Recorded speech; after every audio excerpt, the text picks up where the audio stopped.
It's out there from AJ Plus. Now, something a little different here. In parts of China, some names are now being banned to help the government fight what it calls terrorist extremism. People's names here. Leah, can you lead us through this one for me, please? It's quite fascinating. It is, Kamal. Names like Muhammad, Arafat, and Jihad, those are among the banned names in northwest parts of the region in China in a crackdown on what the government is calling terrorist extremism. Now, the western region of Xinjiang province is home to more than 10 million Uyghurs, a Muslim minority group.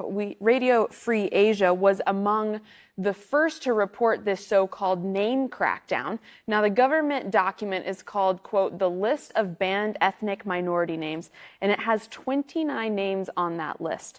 Giving your child a Muslim name in that region, like Saddam or Islam, is not illegal per se, but babies registered with Muslim names are blocked from receiving the hukou, or the household registration system that gives access to health care and education. Now, the Uyghur Human Rights Project's director spoke to the United Nations denouncing the religious persecution at the Forum on Indigenous Issues. This is what he had to say.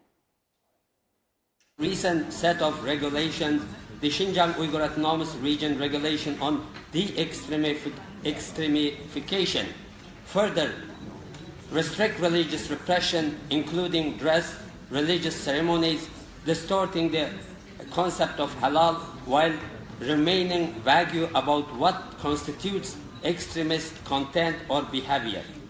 This is not the first time that the Chinese government has targeted the Uyghur Muslim community. Last month, it blocked what it called unusually long beards for men and full face veils for women. Owning items with the Muslim star and crescent moon is also banned, and it's actually illegal in the province to do that. Now, we would love to hear your comments on this story. We found it particularly fascinating, but you can connect with us with the hashtag #AJNewsGrid. Leah, we've already had a comment through while you were talking. Sharifa on Twitter has said, I fail to understand how banning certain names will stop extremism. Does the same work for serial killers and racists? Thank you for your comment, Sharifa. At AJ English, you can tweet us on there.